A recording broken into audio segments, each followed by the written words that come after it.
1 million miles from Earth, a telescope is staring into the void. It sees light that traveled for 13 billion years, light from galaxies that should not exist, light from objects we have no name for. What James Webb found breaks every rule we thought we understood about how the universe began. Ancient galaxies shine brighter than physics allows. Mysterious red dots challenge everything. Planets orbit in impossible places. If you enjoy discovering what lies beyond, hit that like button and subscribe.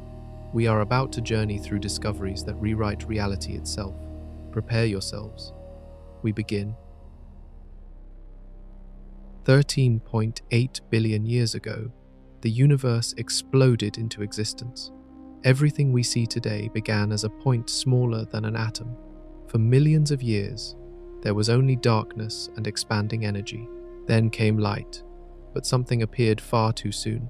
James Webb aimed its infrared eye at a patch of sky no bigger than a grain of sand held at arm's length.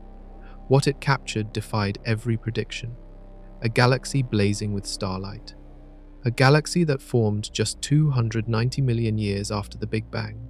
We call it JADES GSZ140, and it should not be there. Think about this timeline. If the universe were a human lifespan of 80 years, this galaxy appeared when the universe was only 20 months old. Infant galaxies at this age should be dim, small, primitive. They should be struggling to ignite their first stars. Instead, JADES GSZ140 burns with the light of hundreds of millions of stars already fully formed. The discovery happened by accident. Astronomers were surveying deep space when they noticed something unusual in their data. A bright signal, a spectrum showing light stretched by the expansion of space itself. When they calculated how far that light had traveled, the numbers seemed impossible. The galaxy existed when the universe was only 2% of its current age. Scientists spent months verifying the data. They used different instruments. They checked for errors. They ran the calculations again and again. Every test confirmed the same shocking truth. This galaxy is real. It is ancient beyond prediction, and it is far too bright. Here is the problem. In the early universe, matter existed as scattered clouds of hydrogen and helium. These clouds had to collapse under gravity. They had to form stars. Those stars had to forge heavier elements. Planets and dust had to accumulate. This process takes time, lots of time. According to our models, building a galaxy like JADES should require at least 500 million years after the Big Bang. But this galaxy appeared in half that time. The brightness tells another story. When astronomers measure how much light a galaxy emits, they can estimate its mass. More stars mean more light. JADES GSZ140 shines as bright as some modern galaxies. To produce that much light so early, it would need to contain hundreds of millions of stars all burning simultaneously. The universe simply did not have enough time to create that many stars. Unless something fundamental about our understanding is wrong, teams of scientists analyzed the spectrum for 10 hours. They found clear signatures of oxygen. This matters because oxygen does not exist naturally. It forms inside massive stars and scatters into space when those stars explode. Finding oxygen in JADES GSZ140 means at least one generation of stars had already lived and died by the time this galaxy formed. That pushes the timeline back even further. Every measurement adds another layer of mystery. The galaxy measures about 1,600 light-years across. That might sound large, but compared to our Milky Way, it is tiny. Yet packed into that small space is an amount of stellar activity that should not fit. The density of star formation is unlike anything we see in the modern universe. What allowed this galaxy to grow so fast? How did stars form at such incredible rates? And if one galaxy like this exists, how many more are hiding in the ancient darkness? The discovery of JADESGSZ140 was only the beginning. When astronomers at the University of Missouri examined James Webb's deep field images more carefully, they found something that made them question their instruments. 300 objects glowing in the darkness, 300 galaxies that were far too bright to exist. Every one of them appeared in the first billion years after the Big Bang. These are not ordinary galaxies. They shine with an intensity that current physics cannot explain. When researchers measured their brightness and calculated backward to estimate their formation time, the numbers refused to make sense. These galaxies should be faint smudges, barely visible to even the most powerful telescopes. Instead, they blaze like cosmic beacons. The team used a technique called dropout analysis. They searched for objects visible in red wavelengths, but completely invisible in blue. This signature indicates extreme distance. Light from these galaxies has been stretched so much by the expanding universe that blue light has shifted all the way into the infrared spectrum. Only James Webb can see them. At first, scientists thought they were looking at errors. Perhaps dust was scattering the light in unexpected ways. Maybe the distance calculations were off. They ran the analysis again. They checked different datasets. They used multiple methods to verify the results. Every approach pointed to the same conclusion. These bright objects are real. They are ancient, and they are everywhere. Here is what makes them impossible. Galaxies form gradually. Dark matter creates gravitational wells. Hydrogen and helium fall into these wells. Gas clouds collapse. Stars ignite. The first stars live fast and die young, enriching space with heavier elements. More stars form. Over hundreds of millions of years, small galaxies merge into larger ones. This is the standard model. This is how galaxies should grow. But these 300 objects did not follow the rules. They appeared fully formed. They contained enough stars to rival modern galaxies. Their brightness suggests they were already mature when the universe was barely out of its infancy. To build galaxies this massive this quickly, star formation would need to occur at rates 10 to 100 times faster than anything we observe today. Imagine trying to build a skyscraper in a week. Now imagine building an entire city. That is the scale of the problem these galaxies present. One researcher described them as candidates for the earliest galaxies ever formed. If even a handful of these 300 objects are confirmed through additional observations, they would force scientists to revise every theory about how the universe evolved. The implications ripple through cosmology. Dark matter models might be incomplete. Star formation mechanisms might work differently in the early universe. The timeline of cosmic history might need to be rewritten. The team noted something else strange. The sheer number of these bright galaxies exceeds all predictions. Models suggested James Webb might find a few dozen bright galaxies at this distance. Instead, it found hundreds. Either the universe was far more efficient at creating galaxies than we thought, or something about the early cosmos allowed structures to form in ways we do not yet understand. Spectroscopy will provide the final answer. By splitting light into its component wavelengths, scientists can confirm the exact distance and composition of these objects. But even before confirmation, one thing is clear. The early universe was far stranger than anyone predicted. Among the 300 mysterious objects, 6 stand out as particularly troubling. Scientists informally call them universe breakers. The name is not an exaggeration. These 6 galaxies threaten to shatter our understanding of cosmic evolution. They appeared between 500 and 700 million years after the Big Bang. At first glance, they look like small red dots scattered across James Webb's images. Nothing special. But when astronomers analyzed their light signatures, the measurements revealed something impossible. These galaxies are not small, they are massive. Each one contains as many stars as our entire Milky Way. Our galaxy took over 13 billion years to reach its current size. These 6 galaxies accomplished the same feat in less than 1 billion years. That breaks every rule in the cosmology textbook. The problem is not just their size, it is their color. They glow deep red. On Earth, Red stars are old and cool. In distant space, red color indicates extreme distance. Light has been stretched by billions of years of cosmic expansion. The redder the galaxy, the older and farther away it is. These 6 galaxies are among the reddest ever found. That places them in the earliest epoch of cosmic history. Red and massive should not go together. Young galaxies should be small and blue, filled with hot young stars burning bright.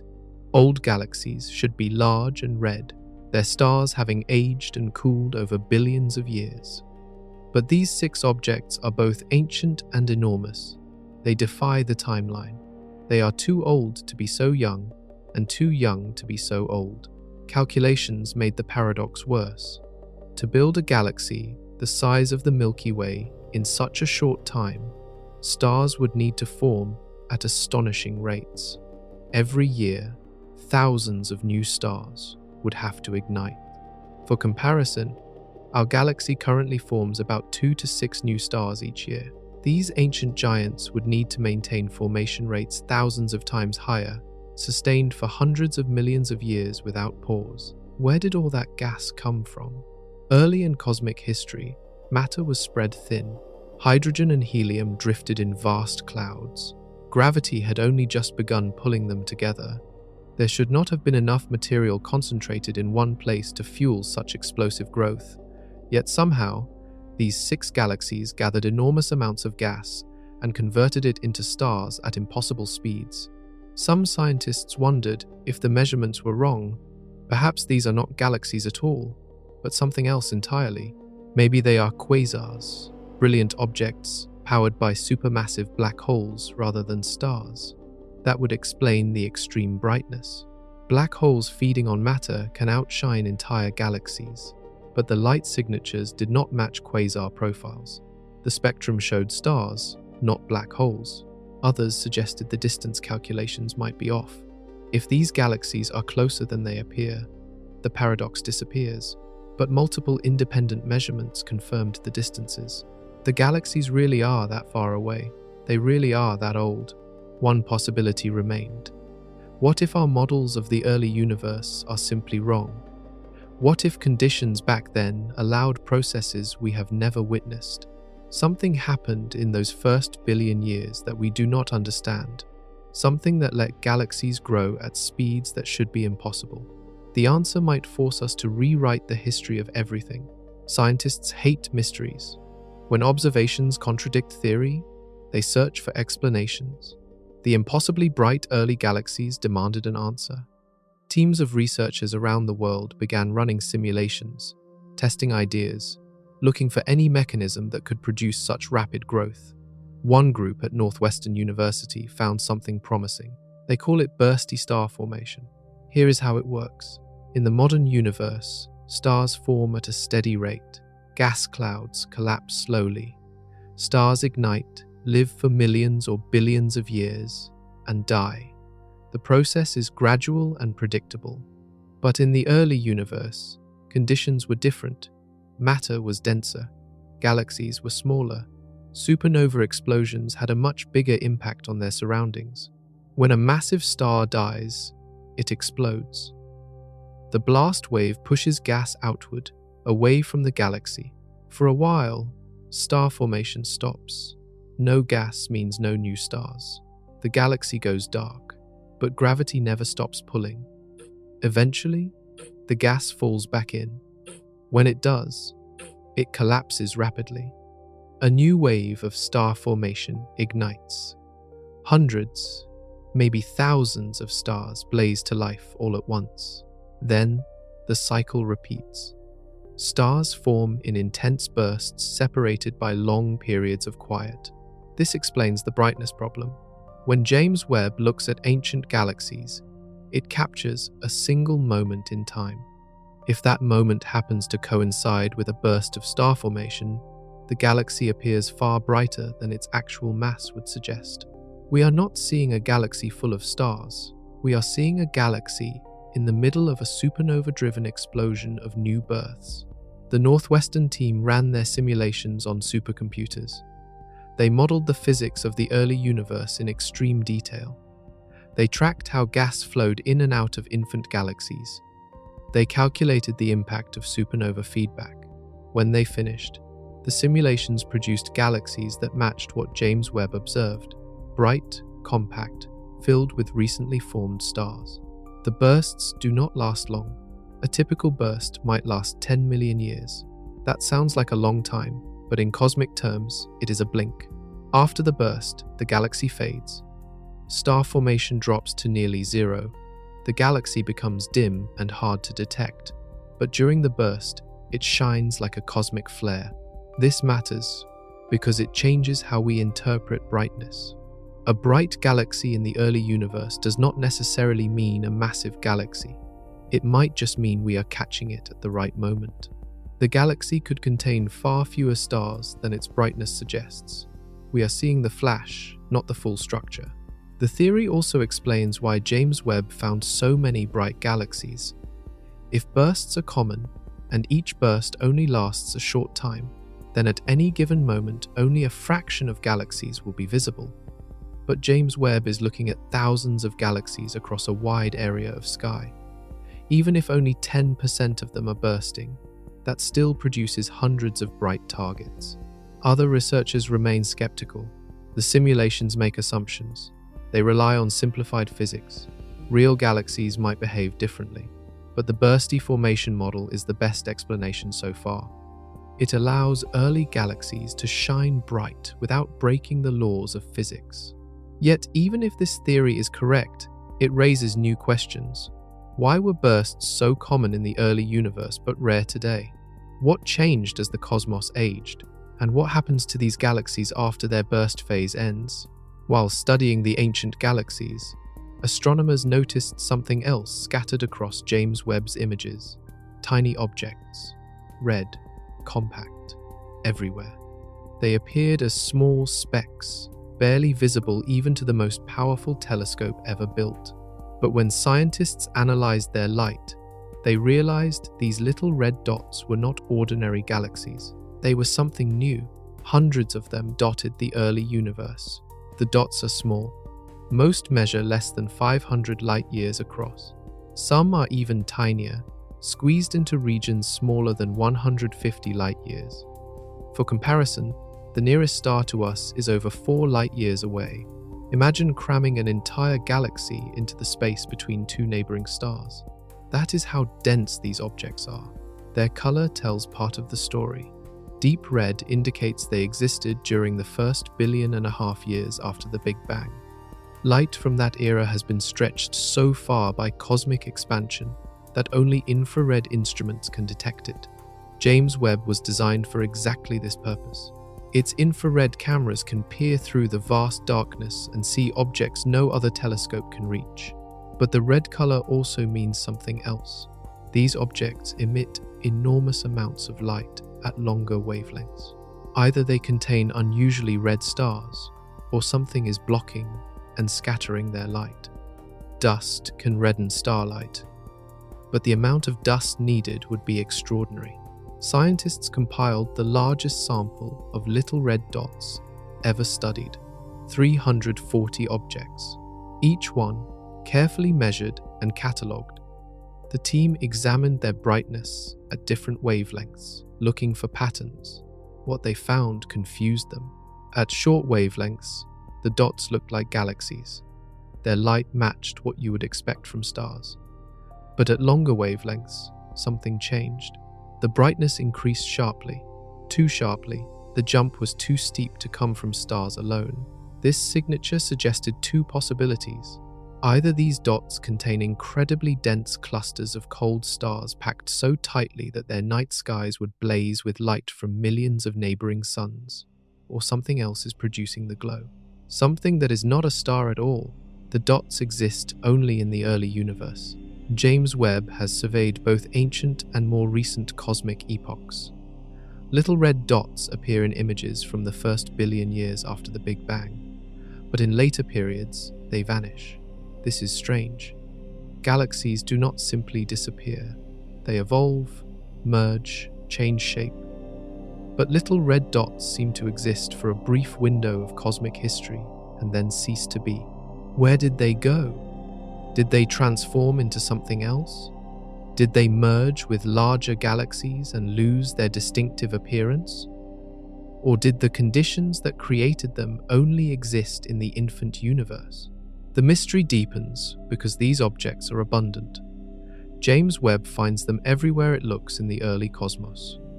If they are galaxies, they represent a significant fraction of all galaxies at that time. If they are something else, then the early universe contained an entirely new class of object that no one predicted. Spectroscopy provides clues.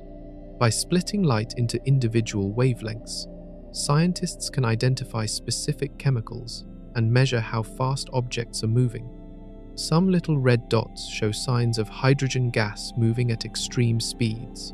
This indicates powerful forces at work inside them. What could generate such energy in an object so small? Stars alone cannot explain it.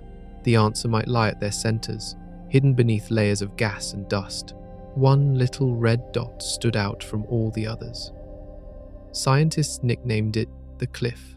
Located nearly 12 billion light-years away, its light traveled for most of the universe's history to reach James Webb's cameras. When researchers examined its spectrum, they found something they had never seen before. A sharp jump in brightness called the Balmer break. The sharpness was extreme, too extreme. This feature appears in the light of many cosmic objects, but never this pronounced. Galaxies show gradual changes. Active black holes produce different signatures. The cliff did not match any known object. Teams of scientists ran models. They tested every explanation. Nothing fit. Then, someone proposed something radical. What if the cliff is not a galaxy at all? What if it is an entirely new type of object? A black hole star. The concept sounds impossible. Stars are balls of gas undergoing nuclear fusion. Black holes are collapsed objects with gravity so strong that nothing escapes. They are opposites. They cannot coexist in the same space. Except perhaps they can. Here is the theory. In the early universe, massive clouds of gas collapsed rapidly under their own gravity. Normally, this collapse would trigger fusion and ignite a normal star. But if the collapse happened fast enough, and the gas was dense enough, something else might occur. The center could collapse all the way into a black hole before fusion even started. Now you have a black hole surrounded by a thick cocoon of gas.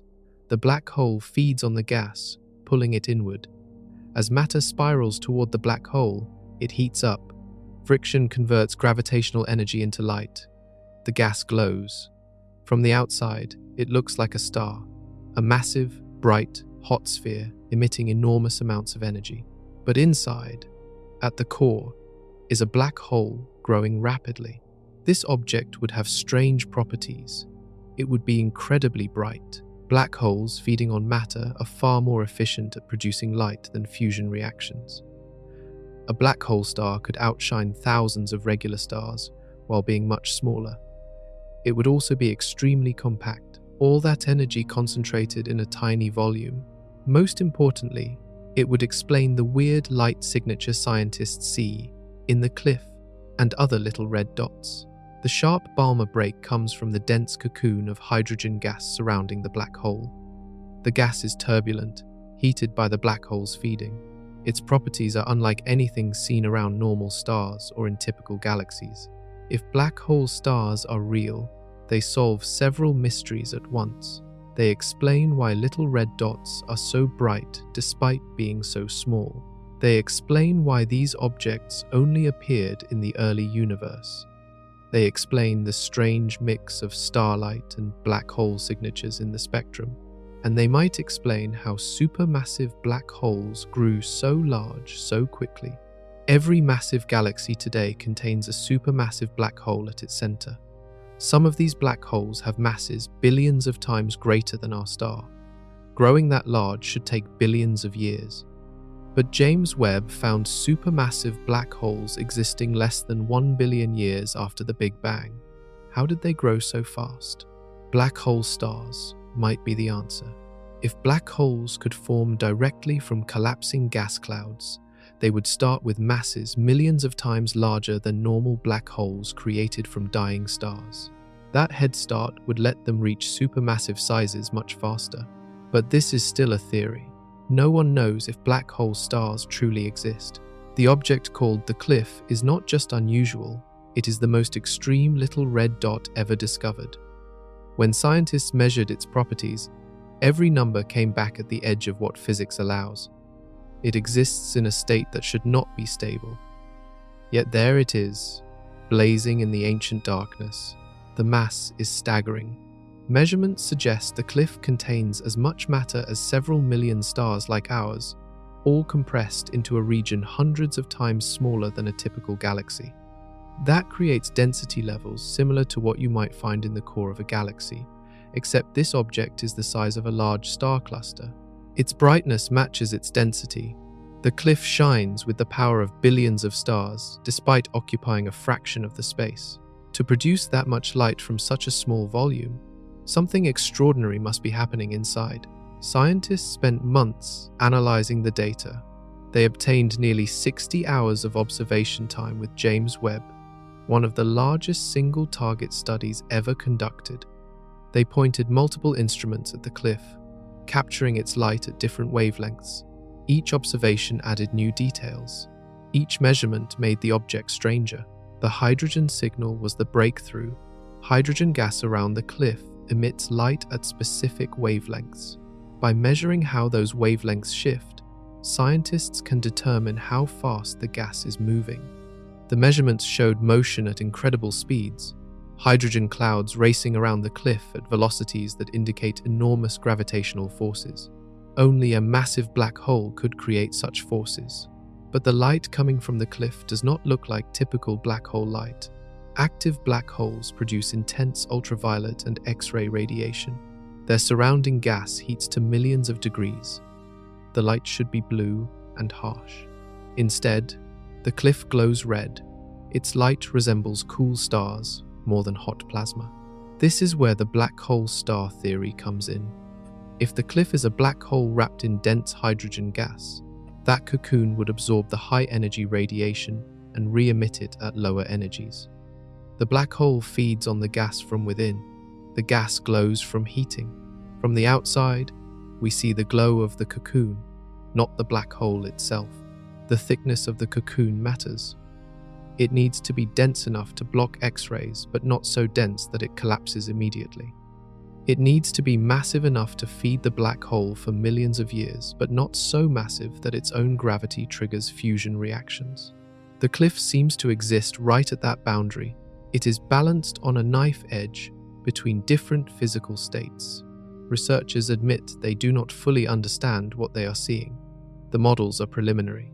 The theory is new, but the cliff forced them to consider possibilities they had never imagined before.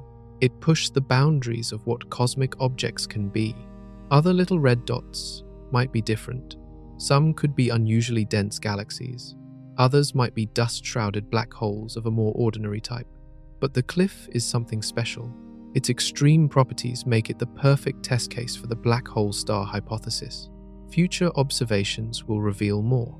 James Webb continues to study the cliff at even longer wavelengths. Those measurements will probe deeper into the cocoon, revealing the structure and composition of the gas. They will help determine if a black hole really lurks at the center. For now, the cliff remains one of the strangest objects James Webb has ever found. It exists in a category all its own. At the heart of nearly every large galaxy sits a monster, a supermassive black hole. These objects contain millions or billions of times the mass of a regular star. Our own galaxy hosts one called Sagittarius A*, weighing about 4 million stellar masses. It sits quietly at the galactic center, occasionally flaring when gas falls in. Black holes this large take time to grow. They start small, perhaps a few times the mass of a star, formed when a massive star collapses. Then they feed. They consume gas, dust, and anything else that drifts too close. Slowly, over billions of years, they gain mass. When galaxies collide, their central black holes merge, creating even larger ones. This gradual process explains the supermassive black holes we see in the modern universe.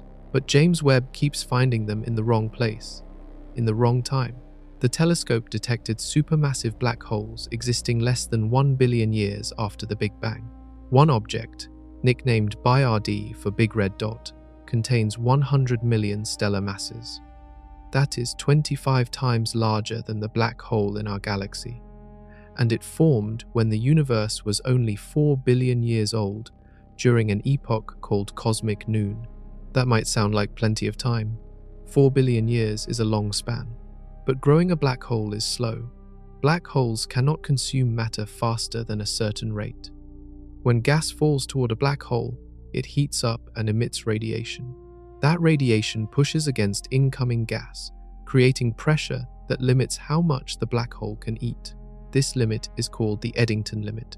If a black hole starts at 10 stellar masses and grows at the maximum rate allowed by the Eddington limit, it would take over 1 billion years to reach 1 million stellar masses. To reach 100 million would take even longer. The black holes James Webb is finding would need to start from enormous seed masses, or they would need to violate the Eddington limit and consume gas faster than physics should allow. Neither option makes sense. The standard model says black holes begin as stellar remnants. A star collapses, leaving behind a black hole of perhaps 10 to 50 stellar masses. From that starting point, growth is slow. Even under ideal conditions, you cannot build a supermassive black hole in less than 1 billion years. Yet here they are, existing in the infant universe. Some of the black holes James Webb found are even earlier. One detection pushed back to 600 million years after the Big Bang. At that time, the universe was barely out of its dark ages. The first stars had only recently ignited. Galaxies were just beginning to form. How could a black hole already be so massive? Scientists proposed a solution called direct collapse. Instead of starting from a dead star, what if black holes formed directly from collapsing gas clouds? Under certain conditions, a cloud of gas could collapse so rapidly that it skips the star phase entirely. It would fall straight into a black hole. This direct collapse would create seed black holes of 10,000 or even 100,000 stellar masses. That head start makes all the difference. A black hole beginning at 100,000 stellar masses could reach 100 million in a reasonable time, even accounting for the Eddington limit. But direct collapse requires very specific conditions. The gas must be pristine, containing almost no heavy elements. It must collapse quickly, without fragmenting into smaller clumps, and it must avoid triggering fusion. Could the early universe provide those conditions? Perhaps, but proving it remains difficult. The early universe was a strange place. For the first few 100 million years after the Big Bang, no stars existed. The cosmos was filled with hydrogen and helium gas, spread thin across expanding space. Then gravity began its work. Tiny variations in density created regions where gas was slightly more concentrated. These regions pulled in more gas. They grew denser. Eventually, they collapsed under their own weight. Most of these collapsing clouds formed stars. The gas heated up as it fell inward. When the center reached 10 million degrees, hydrogen fusion ignited. Light pushed outward. The collapse stopped. A star was born. This process repeated billions of times, creating the first generation of stars scattered across the young universe. But not all clouds became stars. Some collapsed too fast. If a gas cloud is massive enough and cold enough, it can fall inward faster than it can heat up. The collapse becomes unstable. Instead of forming a star, the entire cloud compresses into a single point.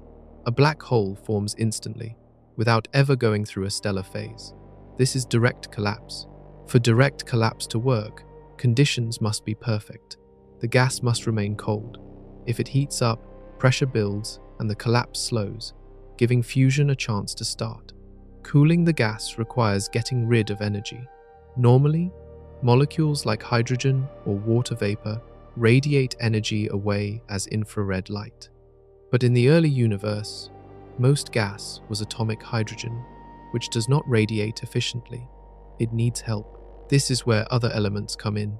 Even trace amounts of carbon, oxygen, or metals can dramatically increase cooling. These elements form molecules that radiate heat away, allowing the gas to stay cold as it collapses. But there is a catch. The very first gas clouds contained no heavy elements at all. Those elements had not been created yet. They needed stars to forge them through fusion and scatter them through supernova explosions. So the earliest black holes could not have formed through direct collapse. There were no heavy elements to cool the gas, but the second or third generation of gas clouds might have accumulated just enough contamination. A tiny amount of carbon from a nearby supernova, a whisper of oxygen, enough to allow cooling, but not so much that fusion starts easily. Simulations show this narrow window exists. Under the right conditions, a gas cloud of 10,000 to 1 million stellar masses can collapse directly into a black hole. The process takes less than 1 million years. In cosmic terms, that is instantaneous. You go from a cloud of gas to a massive black hole in the blink of an eye. These seed black holes would then feed normally, growing according to the Eddington limit. But starting from 10,000 stellar masses instead of 10 makes a huge difference. The black hole reaches supermassive sizes much faster. By the time the universe is 1 billion years old, direct collapse black holes could already weigh 100 million stellar masses or more. This theory neatly explains the observations. It accounts for the early supermassive black holes James Webb keeps finding. It does not require breaking the laws of physics or inventing new mechanisms. It simply requires the right conditions in the early universe, which might have been common. But direct collapse remains a hypothesis. No one has observed it happening. We see the supermassive black holes that might have formed this way, but we do not see them forming. To confirm the theory, scientists need to find black holes at intermediate stages, seed black holes of 10,000 stellar masses that have not yet grown to supermassive sizes. James Webb might be able to spot them. The search continues. 124 light-years from Earth, a planet orbits a small red star. The planet is called K2-18b. It sits in the habitable zone, the region where temperatures allow liquid water to exist. But K2-18b is nothing like Earth. It is 8.6 times more massive, 2.6 times larger in radius. It might be covered entirely by a global ocean beneath a thick hydrogen atmosphere. This combination creates a new category of world. Scientists call it a Hycean planet, hydrogen atmosphere, ocean surface. It is a type of planet that does not exist in our solar system. Nothing we have ever studied up close resembles it. K2-18b might be the first confirmed example. James Webb studied K2-18b by watching it pass in front of its star. As the planet transits, starlight filters through the planet's atmosphere on its way to us. Different chemicals absorb different wavelengths of light. By analyzing which wavelengths are missing, scientists can identify what gases exist in the atmosphere. The first observations found methane and carbon dioxide. Both are carbon-based molecules. Finding them in the atmosphere of a planet in the habitable zone was significant. It suggested K2-18b might have complex chemistry. Carbon compounds are essential for life as we know it. Their presence hints at conditions that could support biological processes. But something else appeared in the data, a faint signal, a chemical signature that, if real, would change everything. The signal matched dimethyl sulfide, a molecule made of carbon, hydrogen, and sulfur. It has a distinctive structure. On Earth, dimethyl sulfide is only produced by life. Marine microbes like phytoplankton create it as a byproduct of their metabolism. It rises from the oceans into the atmosphere. In fact, dimethyl sulfide is the main source of sulfur in Earth's air. It even plays a role in cloud formation. No known non-biological process on Earth produces significant amounts of dimethyl sulfide. That makes it a powerful biosignature. If you detect it in an alien atmosphere, life is a strong possibility. But the initial detection was weak. scientists were not certain. The signal could have been noise. It could have been another molecule with a similar signature. They needed more data. So James Webb looked again, this time with a different instrument sensitive to mid-infrared wavelengths. The second observation strengthened the case. The signal was still there. It might even be accompanied by a related molecule called dimethyl disulfide, which also appears in biological processes. The confidence level increased. Not enough for certainty, but enough to make scientists take notice. There is a problem, though. Detecting a biosignature does not automatically mean life. Chemistry is complex. Abiotic processes, those without life, can sometimes produce the same molecules through different pathways. Volcanic activity, photochemistry, impacts from comets, all these could potentially create dimethyl sulfide under the right conditions. Some researchers conducted laboratory experiments. They simulated the atmosphere of K218b. They shined ultraviolet light on mixtures of gases to mimic starlight. Under certain conditions, they could produce small amounts of dimethyl sulfide without any life involved. This shows that abiotic production is possible, but the amounts matter. The concentration of dimethyl sulfide that James Webb seems to detect on K218b is high, much higher than abiotic processes are likely to produce. To match the observations, you would need dimethyl sulfide production rates about 20 times higher than Earth's. That is a tall order for chemistry alone. If biology is responsible, that would require an enormous amount of life. The oceans would need to be teeming with microbes. The signal in K218b's atmosphere has divided scientists. Some see it as the strongest evidence yet for life beyond Earth. Others remain deeply skeptical. The debate reveals how difficult it is to prove the existence of alien life, even when you have data from the most powerful telescope ever built. The case for life is straightforward. Dimethyl sulfide on Earth comes exclusively from biology. Marine phytoplankton, tiny organisms floating in the ocean, produce it as waste. The molecule is unstable. It breaks down quickly in the atmosphere through reactions with oxygen and sunlight. The fact that Earth maintains a steady concentration means life is constantly replenishing it. If you stopped all biological activity, dimethyl sulfide would vanish from our air within days. This short lifetime is exactly why dimethyl sulfide is considered a strong biosignature. Unlike oxygen, which can accumulate over millions of years, dimethyl sulfide requires active, ongoing production. If you detect it in an atmosphere, something must be creating it right now. The team, led by Niku Madhusudhan at Cambridge, ran calculations. They estimated how much dimethyl sulfide would need to exist in K218b's atmosphere to produce the signal James Webb detected. The answer was surprising. The concentration would need to be thousands of times higher than on Earth. That sounds impossible. But there is a catch. Earth's atmosphere is mostly nitrogen. K218b's atmosphere is mostly hydrogen. The two gases behave very differently. In Earth's nitrogen atmosphere, dimethyl sulfide reacts quickly with oxygen and breaks down.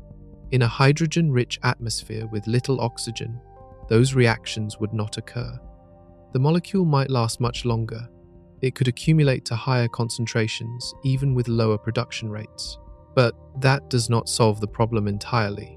Even accounting for the different atmosphere, K218b would need substantial biological activity to maintain the detected levels. The oceans would have to be incredibly productive, more productive than even the richest regions of Earth's seas. That requires a lot of life. Skeptics point out several issues. First, the detection itself is not certain. The statistical confidence is 3 sigma, meaning there is a 0.3% chance the signal occurred randomly. That sounds convincing, but science typically requires 5 sigma for a confirmed discovery. That means below 0.00006% chance of randomness. James Webb's observation is not there yet. More observation time could push it over the threshold, but for now, doubt remains. Second, other molecules could produce similar signals. Hydrocarbons, sulfur compounds, Even combinations of simpler gases might mimic the dimethyl sulfide signature. The spectrum from a distant planet is not as clear as analyzing a sample in a laboratory. Ambiguity is built into the measurement. Third, recent discoveries have shown dimethyl sulfide can form without life. Radio astronomers detected it in the gas between stars, far from any planet. That means interstellar chemistry can create it. If space can make dimethyl sulfide, perhaps K218b's atmosphere can too.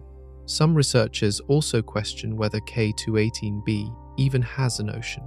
Follow-up studies using different analysis methods found conflicting results.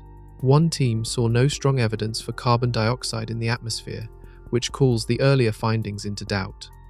Another study suggested K218b might be more like Neptune than Earth, with a thick hydrogen envelope and no solid or liquid surface at all.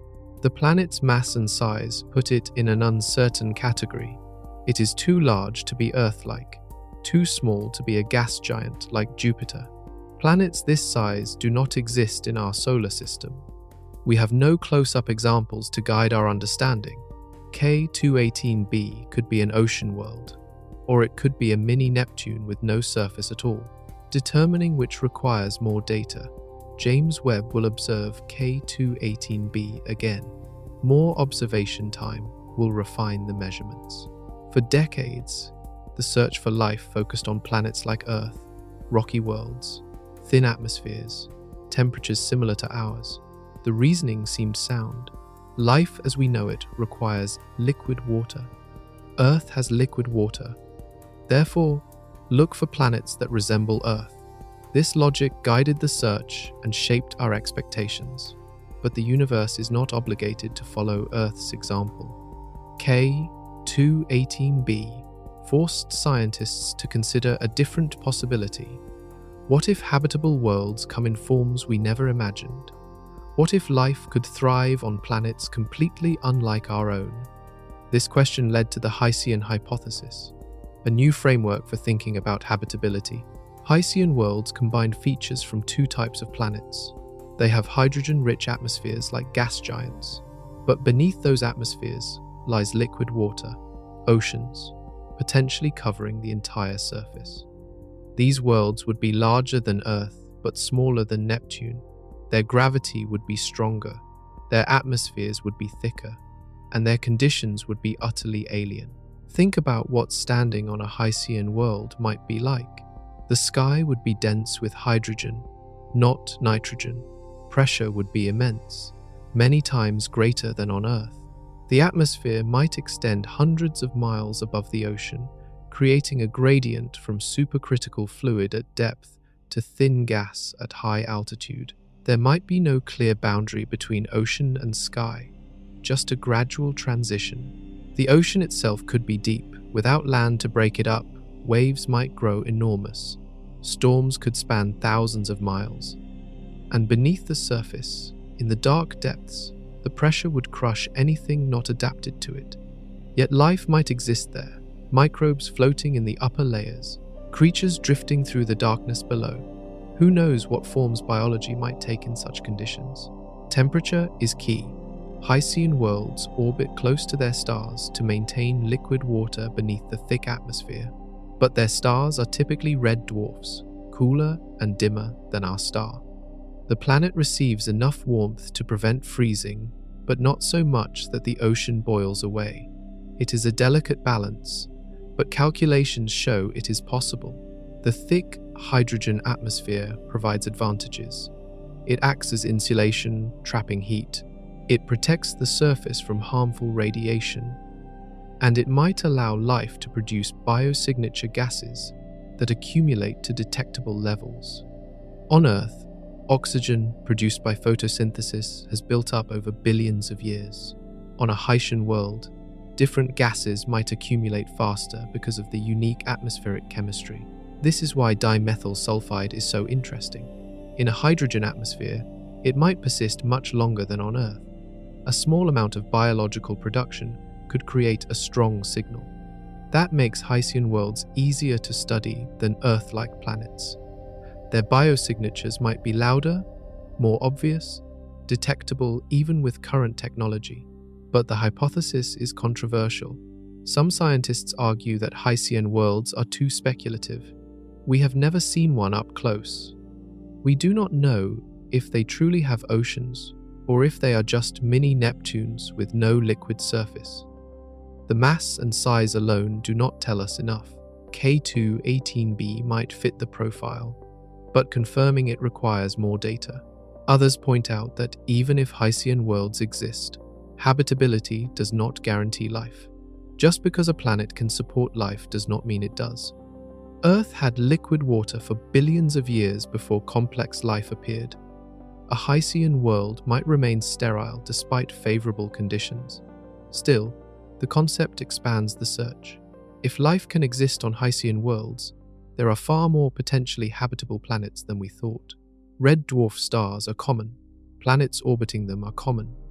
Many of those planets fall in the size range for Hycean worlds. We might be surrounded by life-bearing worlds that we overlooked because they do not resemble Earth. Not all planets orbit stars. Some drift through the galaxy alone, cast out from their birth systems by gravitational encounters. These rogue planets wander the darkness, untethered and cold. Astronomers have known about them for years. What they did not know is that some of these orphaned worlds might be building their own mini-solar systems. James Webb observed 8 free-floating planets. Each one had a mass similar to Jupiter. None orbited a star. They drifted through space, isolated and dark. But when researchers examined the infrared data closely, they found something unexpected. 6 of the 8 planets were surrounded by disks of gas and dust. These are the same types of disks that form planets around young stars. The material swirls in orbit, colliding and sticking together. Over time, dust grains grow into pebbles, pebbles into rocks, rocks into planets. The process is well understood, but it was never supposed to happen around free-floating planets.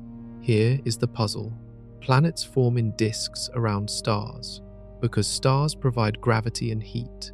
The star's mass holds the disk together. Its radiation warms the dust, driving chemical reactions. Without a star, the disk should dissipate, the gas should drift away, dust should freeze and fall inward or scatter outward. Yet these disks persist. Scientists measured their properties. The disks contain warm dust emitting infrared radiation. That means something is heating them. But what? The planets themselves are too cool. A Jupiter-sized planet does not produce enough heat to warm a surrounding disk. There must be another energy source. One possibility is that the disks are still collapsing. When material falls inward, gravitational energy converts to heat. If these disks are young and actively collapsing, they could generate enough heat to stay warm. But that raises another question. Where did the disk material come from? Planets form inside disks around stars. After the planet forms, leftover material either gets swept up by the planet, falls into the star, or gets blown away by stellar wind. By the time a planet is fully formed, the disk should be gone. But if these free-floating planets were ejected from their birth systems while still embedded in disks, they might have carried some material with them. Think about the timing. A young planetary system is chaotic. Planets migrate, orbits cross, gravitational interactions fling objects around. A large planet could get ejected during this chaotic phase while the original protoplanetary disk is still present. It would take some of that disk material with it, creating a smaller disk around the wandering planet. Over time, that material could settle into orbit. It could begin forming smaller bodies, not full-size planets, but moons. Perhaps asteroid-like objects. A mini-solar system surrounding a free-floating planet. James Webb even detected silicate grains in some of the disks. Silicates are rock-forming minerals. Their presence indicates dust is beginning to crystallize and clump together. That is the first step in forming solid bodies. It suggests these disks are not just passive clouds. They are actively building structure. If this process continues, These free-floating planets might end up with moons, small rocky satellites orbiting in the darkness. Those moons would receive no sunlight, their surfaces would be frozen, but tidal heating from the planet's gravity could warm their interiors. If any liquid water exists, it would be buried beneath thick ice, similar to the moons of Jupiter and Saturn in our own solar system. Could life exist in such places? It seems unlikely. Without starlight, photosynthesis is impossible. Energy would have to come from chemical reactions or geothermal heat. But life has surprised us before. Organisms on Earth thrive in deep ocean vents, in caves, in frozen Antarctic lakes. They do not need the light from above. Free-floating planetary systems challenge our assumptions. Planets do not need stars to have satellites. Moons do not need stars to have energy. The universe finds ways. James Webb has revealed another strange possibility. Brown dwarfs, objects too small to be stars but too large to be planets, might also host planet-forming disks. These failed stars never ignited fusion. They glow faintly from leftover heat, slowly cooling over billions of years. Yet some appear to be building planetary systems in their orbit. Brown dwarfs occupy a grey zone. They form like stars, collapsing from clouds of gas, but they do not accumulate enough mass to sustain hydrogen fusion in their cores. Without fusion, they cannot shine. They fade and cool, becoming dim embers drifting through space. Astronomers once thought they were rare. James Webb has found them everywhere. One discovery stands out. Researchers detected an unusually rich disk around a young brown dwarf. The disk contains far more material than expected. It has the mass and composition needed to form rocky planets. This is surprising because brown dwarfs are small. Their gravity is weak. Disks around them should be thin and short-lived. Yet here is one that looks like it could build an entire planetary system. The disk is young. The brown dwarf formed recently, perhaps only a few million years ago. The surrounding material has not yet had time to dissipate. It is still thick with dust and gas. Observations show the dust is warm, heated by the brown dwarf's fading glow and by collisions within the disk. The temperature is too low for liquid water, but chemical reactions are still occurring. Complex molecules are forming. This raises an interesting question. Can planets form around brown dwarfs? The physics should work. Gravity pulls dust together. Collisions cause grains to stick. Given enough time, those grains build into larger objects. The process does not require a star. It only requires a disk and gravity. But there are complications. Brown dwarfs are dim. They emit very little light. Planets forming around them would be cold, far colder than even the outer planets in our solar system. Any water would be frozen solid. Atmospheres, if they exist, would collapse into ice on the surface. These worlds would be dark and lifeless. Or would they? Tidal forces might provide heat. If a planet orbits close enough to the brown dwarf, gravitational flexing could warm its interior. This is what happens on Jupiter's moon Io, the most volcanically active body in our solar system. Io is constantly squeezed and stretched by Jupiter's gravity. That flexing generates enormous heat, melting rock and driving volcanic eruptions. A planet around a brown dwarf might experience similar heating. Another possibility is that these disks do not form planets at all. Instead, they might form large moons. The distinction between a planet and a moon becomes blurry around brown dwarfs. A massive object in orbit around a brown dwarf could be called either. The important point is that solid bodies can form, and where there are solid bodies, there is potential for interesting chemistry. James Webb is finding more examples. Each observation adds new details. Some brown dwarf disks are thick and rich in material. Others are thin and already dissipating. The diversity suggests that disk evolution around brown dwarfs follows similar patterns to disks around stars, just on a smaller scale. One implication is that planetary systems might be far more common than we realized.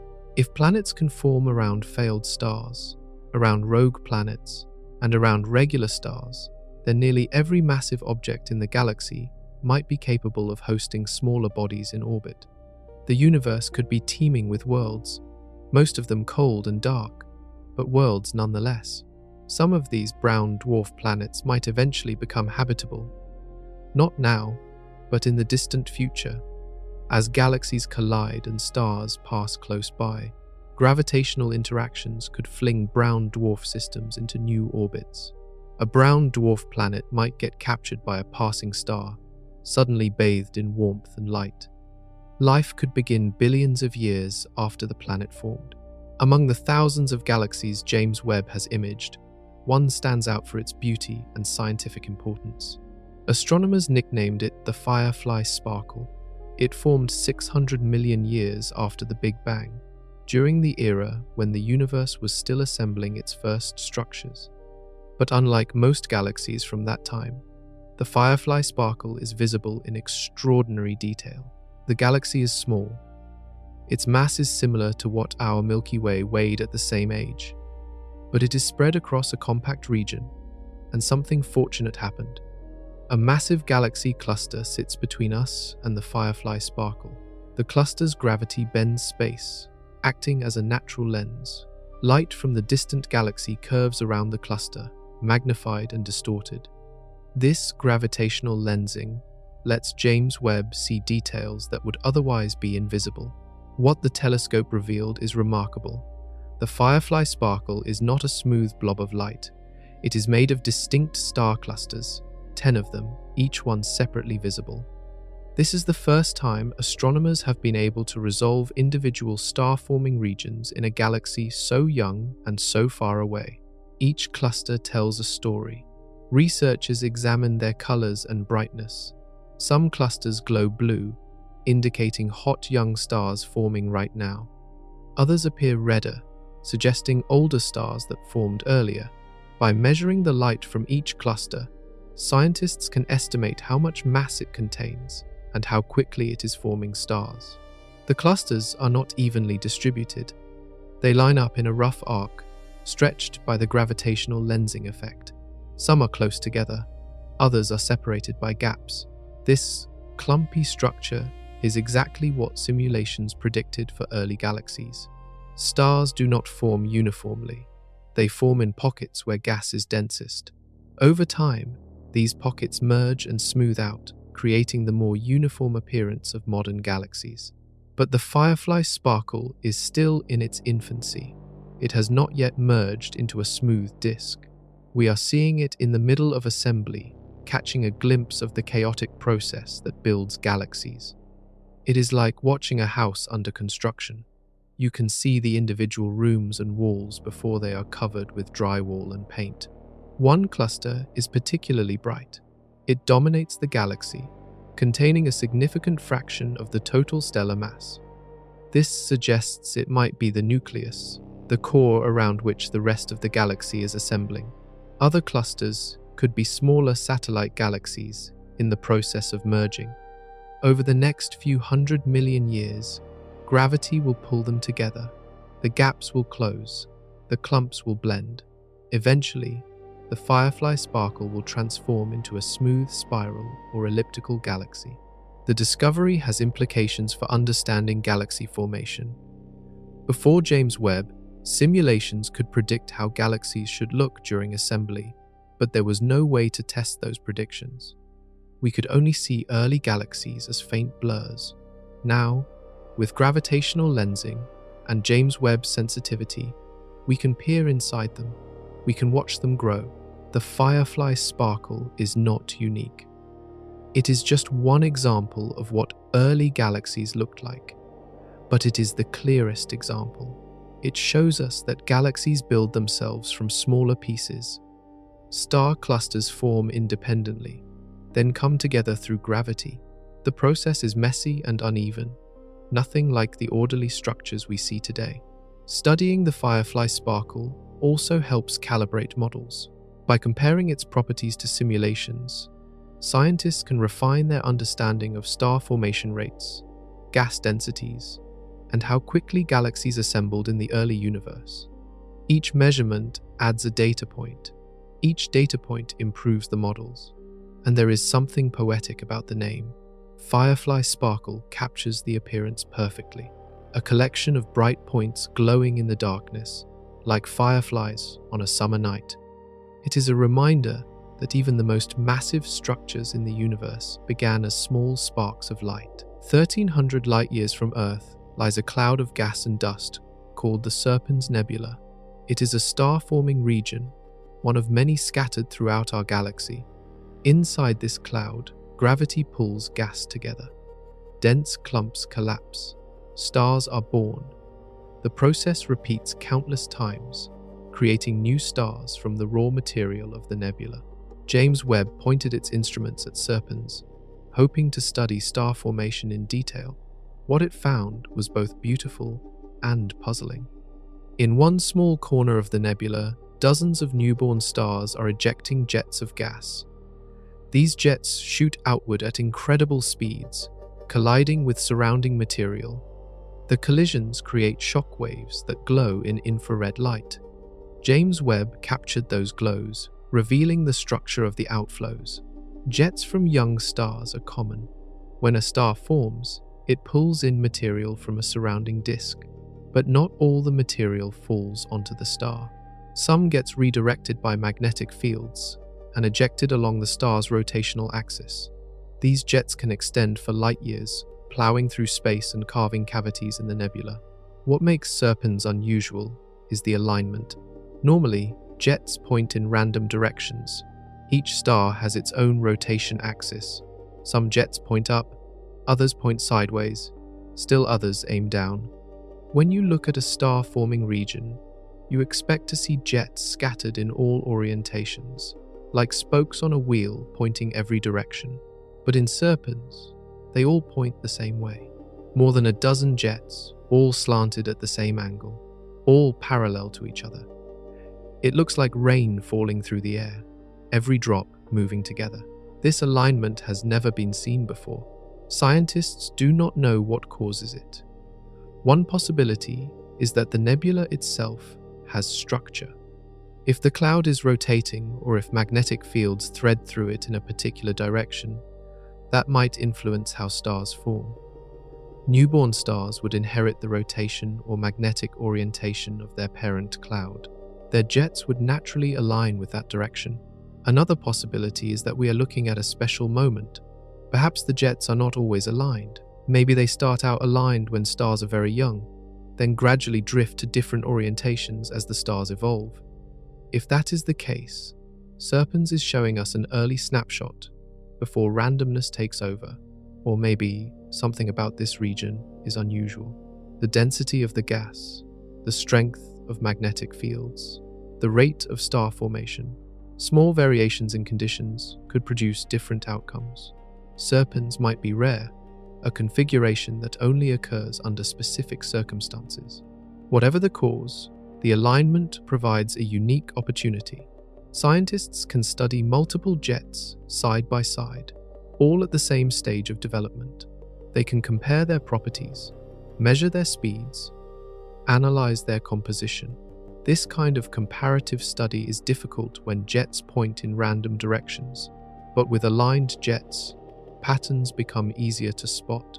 James Webb also revealed other features in Serpens: binary stars forming together, dense knots of gas that will become stars in the future, cavities carved by earlier generations of jets. The region is a laboratory for understanding stellar birth. The observation highlights one of James Webb's strengths. It can see through dust. Visible light gets absorbed and scattered by thick clouds, but infrared light passes through.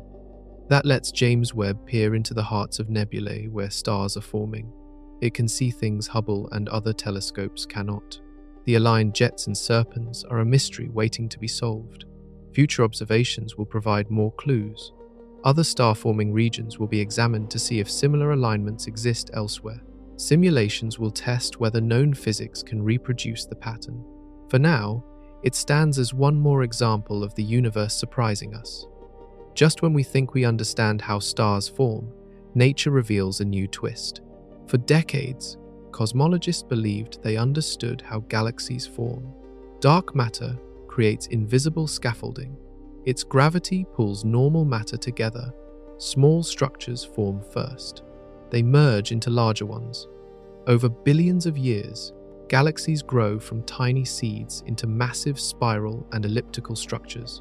This model, called lambda cold dark matter, has guided astronomy for generations.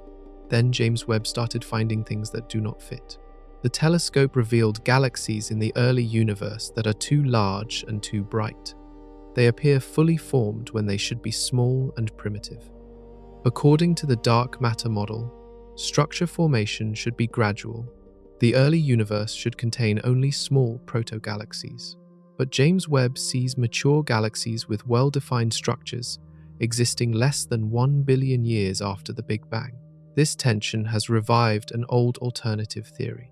It is called modified Newtonian dynamics, or MOND. Instead of adding invisible dark matter to explain galaxy behavior, MOND suggests gravity itself works differently on large scales. The equations that govern how objects attract each other might need adjustment. When distances are vast and accelerations are tiny, MOND predicts that galaxies form quickly. Without dark matter slowing things down, structures can assemble in a fraction of the time. Gas collapses faster, stars form earlier, galaxies reach maturity sooner. When MOND was proposed in 1998, it predicted that the early universe would be full of bright, massive galaxies. Nobody could test that prediction. Telescopes were not powerful enough to see galaxies in the first billion years, but now James Webb can. And what it sees matches MOND predictions better than dark matter predictions. Researchers at Case Western Reserve University compared both models to observations. They measured the brightness and size of early galaxies. They counted how many exist at different distances. Then they checked which theory fits the data. MOND matched observations closely. Dark matter did not. The dark matter model expected small, dim galaxies. It predicted James Webb would see faint signals from primitive structures. Instead, the telescope found large, bright galaxies everywhere. If dark matter is correct, these observations require major revisions to how we think structure forms. But MOND has problems too. It explains galaxy rotation curves beautifully. It predicts early galaxy formation accurately, but it struggles with other phenomena. Galaxy clusters behave in ways MOND cannot fully explain. The cosmic microwave background, the afterglow of the Big Bang, fits dark matter models almost perfectly. MOND has trouble reproducing those patterns. Some scientists suggest a compromise. Perhaps both theories contain pieces of truth. Maybe dark matter exists, but behaves differently than we assume. Or maybe gravity does change on large scales, but not exactly as MOND describes. A hybrid model could combine the strengths of both approaches. The debate remains unresolved. Dark matter has decades of supporting evidence. It explains most observations across many different scales, but it keeps requiring adjustments to fit new data. Every time James Webb finds something unexpected, dark matter models need tweaking. MOND is simpler. It does not require invisible particles. It makes bold predictions that match some observations remarkably well. But it lacks the broad explanatory power of dark matter. It works for some things and fails for others. James Webb is providing the data to settle this question. Every galaxy it images adds information. Every measurement refines our understanding. Whether dark matter is real or gravity needs modification, the answer lies in those ancient galaxies shining across 13 billion years of space. The universe is telling us something. We just need to listen carefully enough to hear what it is saying. 32 million light-years away, a galaxy spins in perfect symmetry. Astronomers call it the Phantom Galaxy, also known as Messier 74. It is what scientists classify as a grand design spiral. Its arms wind outward from the center in smooth, elegant curves. No ragged patches, no irregular structure, just pristine spirals traced against the darkness. Hubble photographed this galaxy many times. Its visible light images show older red stars crowding the center. Younger blue stars dot the spiral arms. Bubbles of glowing hydrogen mark regions where new stars are forming. The images are beautiful, but they miss something crucial. They miss the dust. James Webb sees what Hubble cannot. Its infrared instruments penetrate dust clouds that block visible light. When the telescope focused on the phantom galaxy, it revealed an intricate network of filaments threading through the spiral arms. Delicate structures, barely visible, glowing with the heat of star formation. These filaments are where stars are born. They mark dense concentrations of gas and dust collapsing under gravity. The material is cold, far below freezing, but friction from collapsing clouds generates just enough heat to make the dust glow in infrared wavelengths. James Webb captures that glow, mapping the hidden structure inside the galaxy. The center of the phantom galaxy appears especially clear. Most galaxies have thick dust clouds obscuring their cores, but this galaxy has a remarkably clean nucleus. Gas has been swept away by past star formation. What remains is a dense cluster of stars packed tightly together. Without dust to block the view, James Webb sees straight into the heart of the galaxy. Along the spiral arms, the story is different. Here, dust accumulates in thick lanes. The arms are not solid structures. They are density waves, regions where gravity compresses gas as it orbits the galactic center. This compression triggers star formation. New stars ignite, their radiation heats surrounding dust. Bubbles form, where stellar winds carve cavities in the gas. James Webb's images show these bubbles clearly. They appear as dark voids surrounded by bright shells of heated dust. Each bubble marks a cluster of massive young stars. Their intense ultraviolet radiation pushes gas outward, creating expanding shells. Over millions of years, these shells grow and merge, reshaping the spiral arms. The dust itself is fascinating. It consists of tiny grains, each one smaller than a particle of smoke. These grains form in the atmospheres of dying stars and in supernova explosions. They drift through space, accumulating in clouds. Eventually, gravity pulls the clouds together. The dust grains provide surfaces where molecules can form.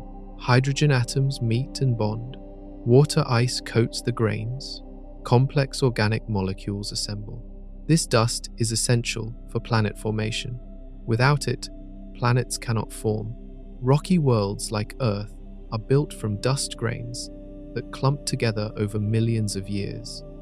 The process starts with microscopic particles and ends with objects thousands of miles across.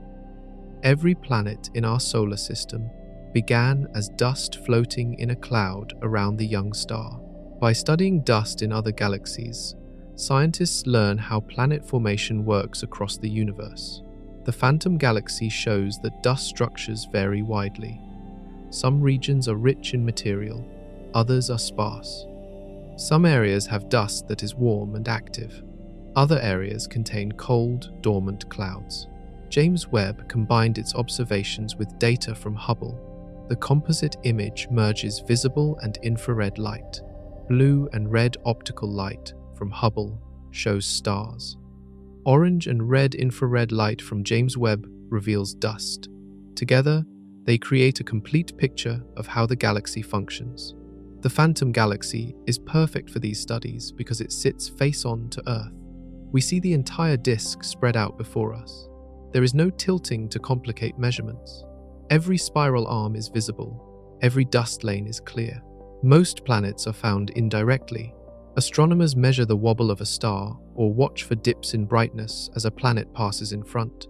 These methods work well, but they do not show the planet itself. They only reveal its effects. Direct imaging, actually photographing a planet next to its star, is far more difficult. The star outshines the planet by millions or billions of times. It is like trying to spot a firefly next to a searchlight, but James Webb can do it.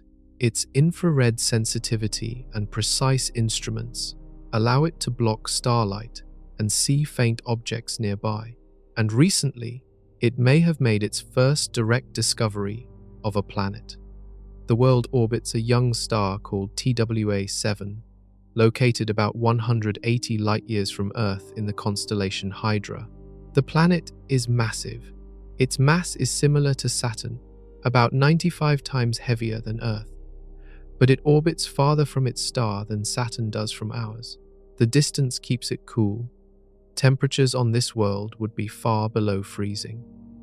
Any atmosphere would be thick with hydrogen and helium, similar to the gas giants in our own solar system.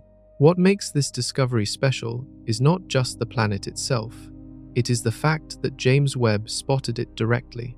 The planet appears as a distinct point of light, separate from the star. Researchers measured its brightness at multiple wavelengths. They analyzed its spectrum. The data confirms it is a planet, not a background star or artifact in the image. The detection is tentative.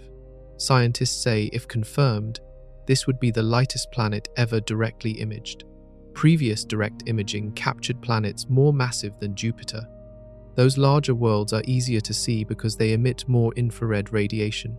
They are still warm from their formation.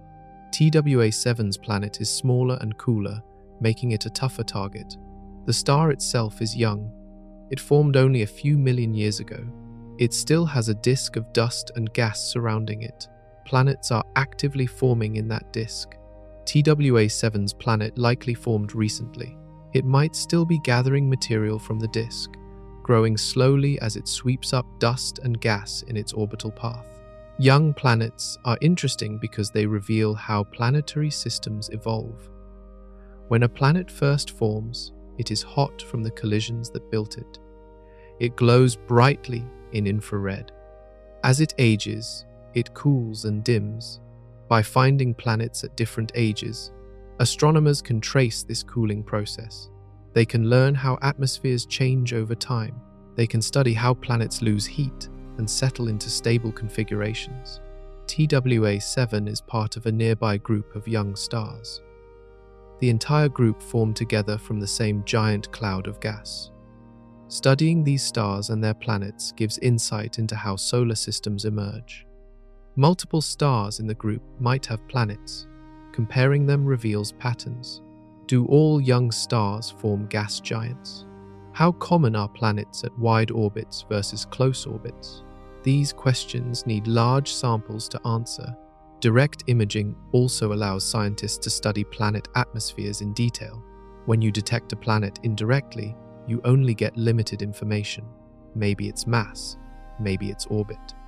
But direct imaging lets you collect light from the planet itself. That light carries information about temperature, composition, weather patterns.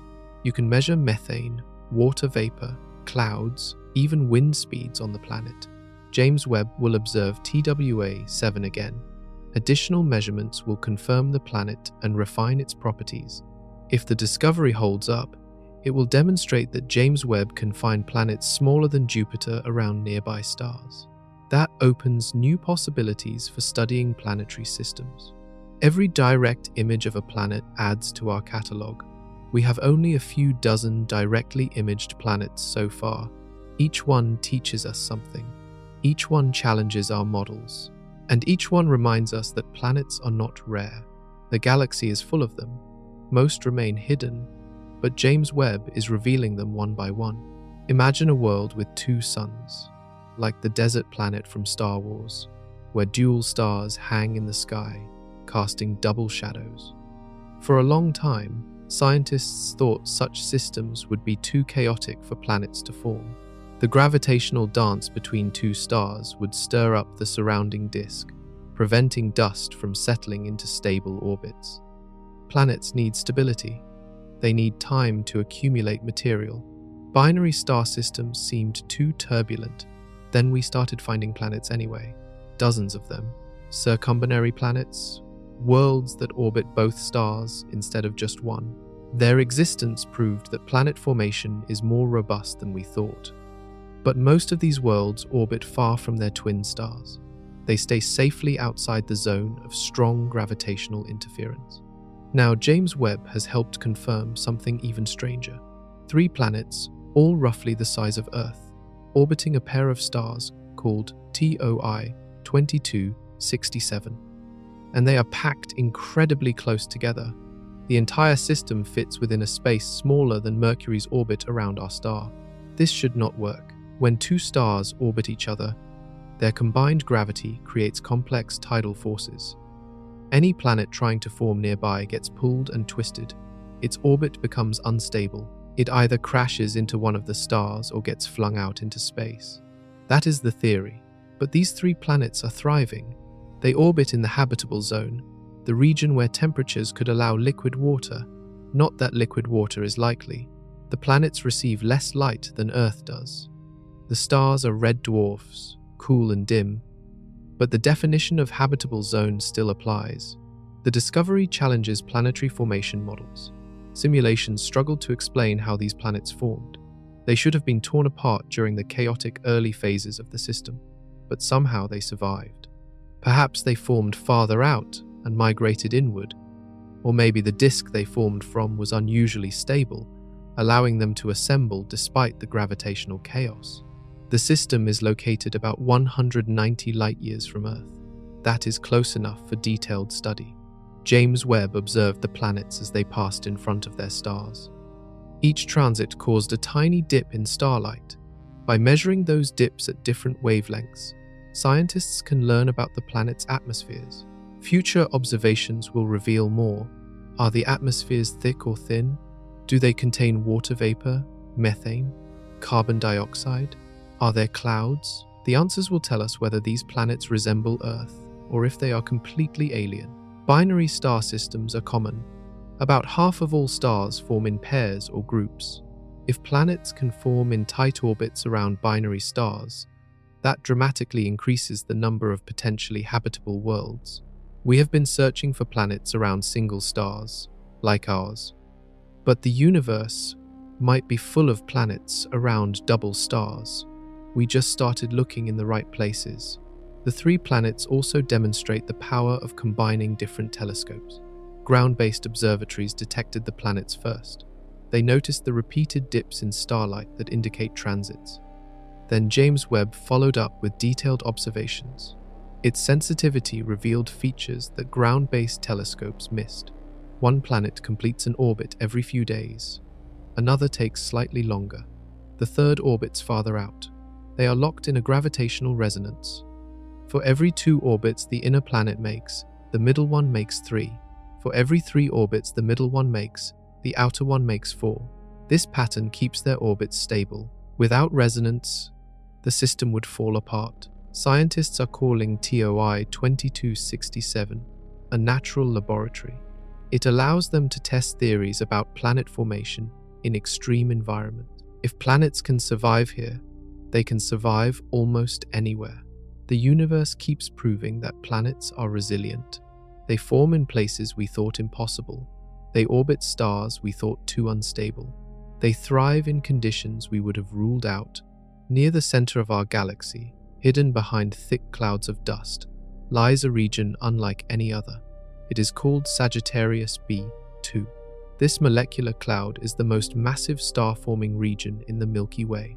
It contains enough gas to build millions of stars like ours. And right now, it is actively creating thousands of them. Visible light cannot penetrate Sagittarius B2. The dust is too thick. For decades, astronomers could only study it using radio waves, which pass through the clouds. Those observations revealed dense cores and complex molecules, but they lacked detail. They could not show the stars themselves. James Webb changed that. Its infrared vision cuts through dust as if it were not there. When the telescope focused on Sagittarius B2, it revealed a colorful array of massive stars and glowing clouds. The image is stunning. Reds, oranges, and yellows swirl together. Blue and white pinpoints mark the hottest stars. The entire region glows with the energy of star formation happening on an enormous scale. The cloud is so large that light takes over 100 years to cross it. If you stood on one side, you could not see the other edge. It contains 3 million times the mass of our star. all packed into a relatively small volume. That makes it incredibly dense by galactic standards. Density drives star formation. When gas is packed tightly, gravity has an easier time pulling it together. Clumps form. They collapse. Stars ignite. In Sagittarius B2, this process is happening faster than almost anywhere else in the galaxy. The cloud is a factory, churning out stars at an incredible rate. But star formation is not gentle. Young stars emit intense radiation. They produce powerful winds. When the most massive stars reach the end of their lives, they explode as supernovas. These events blow bubbles in the surrounding gas. They heat the cloud. They compress neighboring regions, triggering even more star formation. James Webb's image shows this cycle in action. You can see cavities carved by stellar winds. You can see shockwaves from supernova remnants. You can see dense knots where the next generation of stars is beginning to collapse. The entire region is dynamic, constantly reshaping itself. The chemical complexity of Sagittarius B2 is also remarkable. Over 100 different molecules have been detected there. Simple ones like water and carbon monoxide, complex ones like ethanol and methyl formate. Some of these molecules are organic, containing carbon chains similar to those found in living organisms. This does not mean life exists in Sagittarius B2, but it shows that the building blocks of life form naturally in space. These molecules form on the surfaces of dust grains. In the cold darkness of the cloud, atoms stick to grains and bond together. Over time, simple molecules combine into more complex ones. When stars form nearby, their heat evaporates the molecules into the gas phase. That is when telescopes can detect them. Understanding Sagittarius B2 helps us understand how stars formed in the early universe. Back then, conditions were different. Gas was denser. Star formation happened more violently. Regions like Sagittarius B2 might resemble what the entire early universe looked like. Studying it gives us a glimpse into cosmic history. James Webb will observe Sagittarius B2 again at different wavelengths. Each observation reveals new features. Each measurement adds to our knowledge of how stars form in extreme environments. The region is only 26,000 light-years from Earth. That is close in galactic terms. It sits near the center of the Milky Way, where our galaxy's supermassive black hole resides. The environment there is crowded. Stars packed together far more densely than in our neighborhood. Gravitational interactions are common. The interstellar medium is hot and turbulent. Yet, despite the chaos, stars continue to form. Sagittarius B2 reminds us that star formation is relentless. Given enough gas and time, gravity will always find a way. Jupiter is the largest planet in our solar system. It contains more mass than all the other planets combined. Its storms rage for centuries. Its clouds swirl in bands of color, and above its poles, auroras dance across the sky. But not the kind of auroras you might expect. On Earth, auroras form when charged particles from the solar wind hit our magnetic field. The particles spiral along magnetic field lines toward the poles. When they slam into the atmosphere, they excite oxygen and nitrogen atoms. Those atoms release energy as light. Green and red curtains shimmer across the polar skies. Jupiter has auroras too. They are far more powerful than Earth's. Jupiter's magnetic field is massive, stretching millions of miles into space. It traps enormous amounts of charged particles. When those particles crash into Jupiter's atmosphere, they create auroras hundreds of times brighter than anything on Earth. They glow constantly, visible even in daylight. Hubble has observed Jupiter's auroras for years, but Hubble sees primarily ultraviolet light. James Webb sees infrared. That difference matters because different wavelengths reveal different phenomena. When James Webb looked at Jupiter, it found something Hubble missed. Above the Great Red Spot, Jupiter's giant storm system, the atmosphere glows with an unexpected pattern. Structures that should not be there, according to existing models. Scientists call them high-altitude features. They appear as bright streaks and arcs above the storm. These features are puzzling because they are too high. Jupiter's atmosphere is layered. At the bottom, near the cloud tops, pressure is high and temperature is relatively warm. Higher up, pressure drops and temperature falls. Models predicted the upper atmosphere would be calm, with little activity, but James Webb shows it is anything but calm. The glow comes from molecules called ionosphere emissions. When high-energy particles strike the upper atmosphere, they ionize hydrogen molecules. Those ions emit infrared light as they recombine with electrons. The intensity of the glow reveals how much energy is being deposited into the atmosphere. And it is a lot of energy, far more than solar wind alone can provide. Something else must be driving these high-altitude emissions. One possibility is that Jupiter's own magnetic field is responsible. The planet rotates once every 10 hours. That rapid spin drags the magnetic field around. Charged particles trapped in the field get accelerated to extreme speeds. When they hit the atmosphere, they dump enormous energy. Another possibility involves Jupiter's moons. Io, the volcanic moon, constantly spews sulfur and oxygen into space. Those atoms become ionized and form a torus around Jupiter.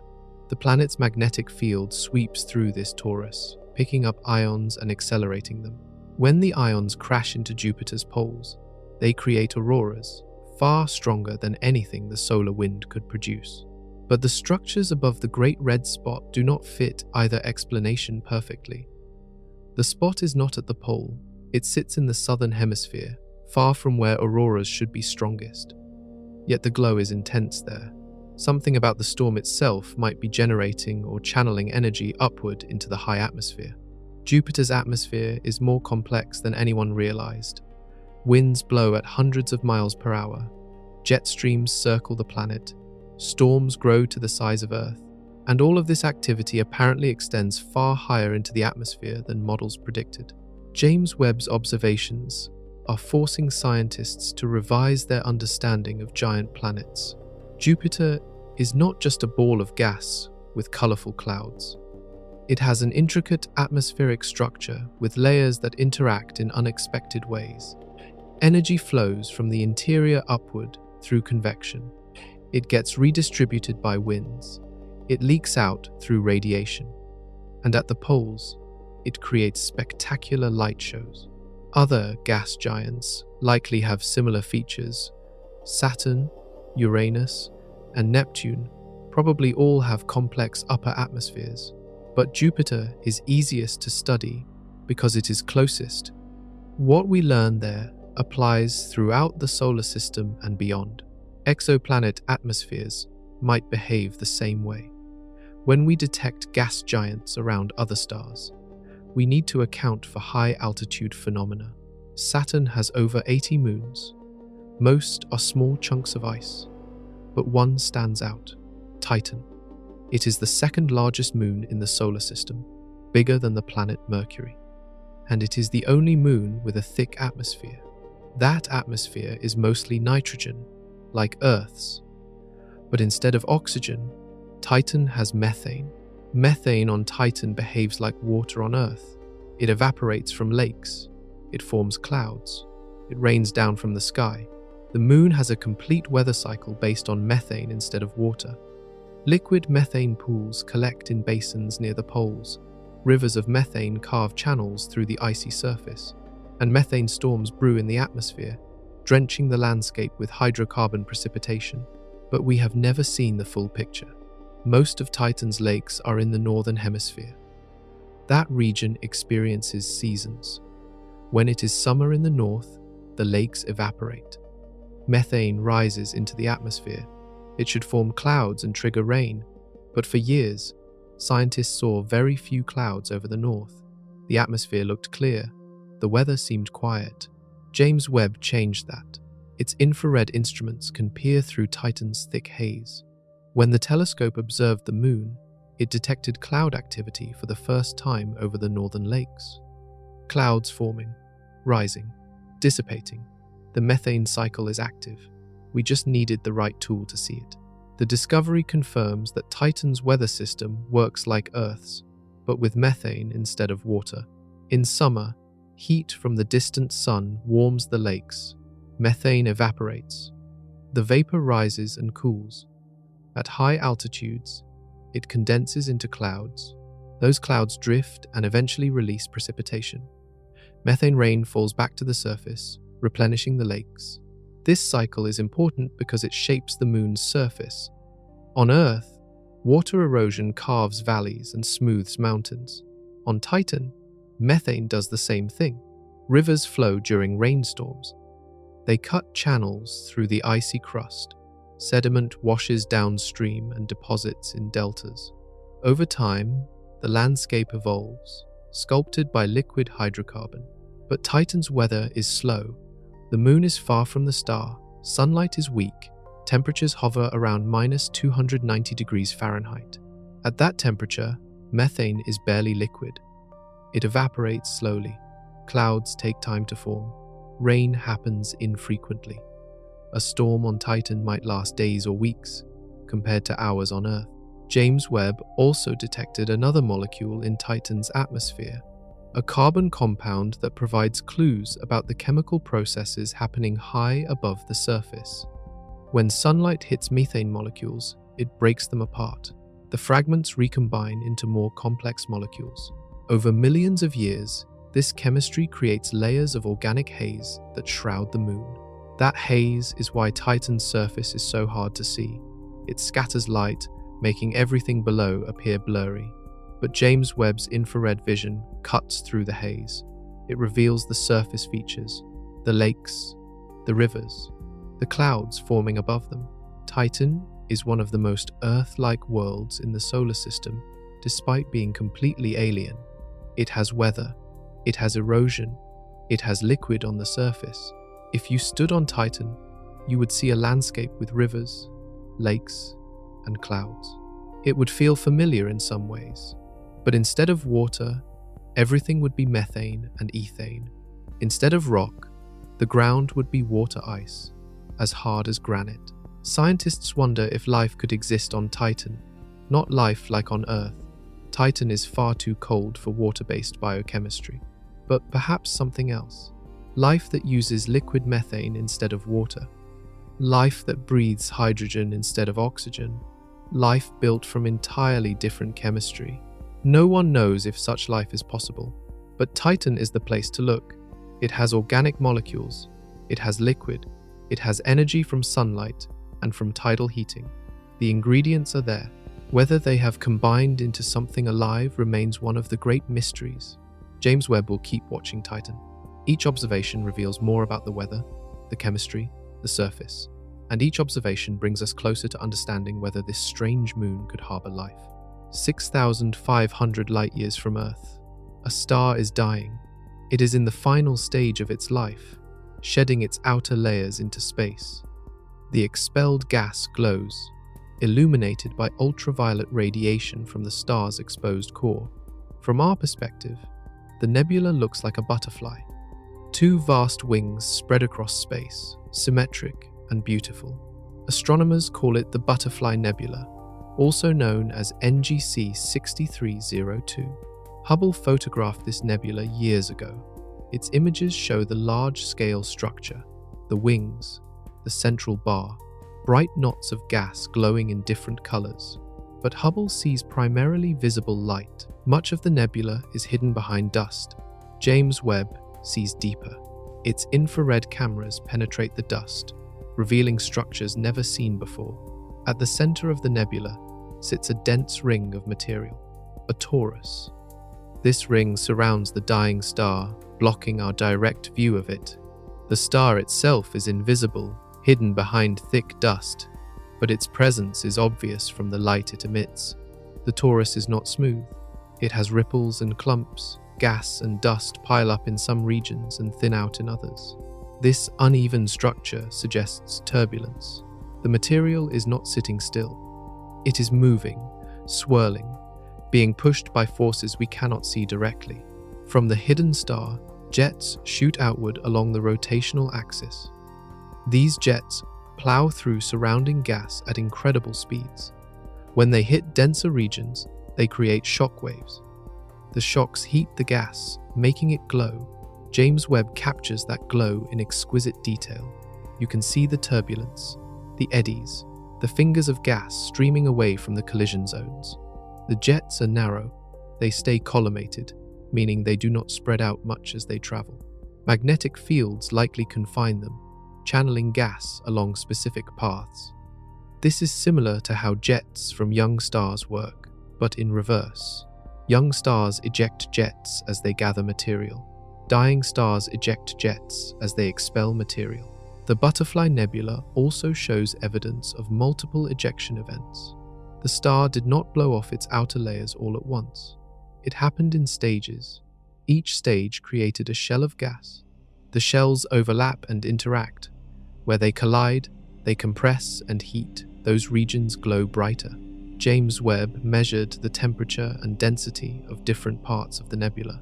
Near the center, where the star's radiation is strongest, gas reaches tens of thousands of degrees. Farther out, in the cooler regions, temperatures drop to just a few thousand degrees. The density varies too. Some areas are packed with gas, others are nearly empty, evacuated by the expanding shells. This structure tells a story. The star began as a red giant, bloated and cool. Its outer layers were loosely bound, barely held by gravity. Instabilities in the star's interior caused it to pulsate. Each pulsation pushed gas outward. Eventually, enough material escaped that the star lost its outer envelope entirely. What remains is the hot core, now exposed and radiating intense ultraviolet light. That core will cool over millions of years. It will become a white dwarf, a dense ember slowly fading. The nebula will continue expanding. In 10,000 years, it will be twice as large. In 100,000 years, it will disperse into the surrounding interstellar medium, its gas mixing with other clouds. But the heavy elements forged inside the star will remain. Carbon, nitrogen, oxygen. These elements will seed future generations of stars and planets. The material from the Butterfly Nebula will become part of new worlds. Perhaps someday, life will arise on a planet built from atoms that once belonged to this dying star. James Webb's view of the Butterfly Nebula reminds us that death in the cosmos is not an ending. It is transformation. Stars live. They create elements. They die. And their remains give birth to new structures. About 2,000 light-years away in the constellation Taurus, another dying star has created a nebula. This one is called NGC 1514. It is older than the Butterfly Nebula. Its shells have expanded farther. The structure is more diffuse, spread across a larger volume of space. But James Webb revealed something unexpected. The nebula is full of dust rings, not smooth shells, but fuzzy, intricate structures with multiple layers. The rings overlap and intersect. Some are bright, others are faint. Each one marks a different episode of mass loss from the dying star. Two stars sit at the center. They orbit each other every few thousand years.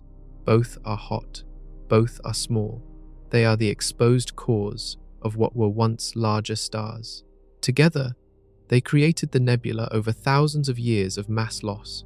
The interaction between two stars complicates the process. A single dying star produces relatively simple structures. Shells expand outward symmetrically.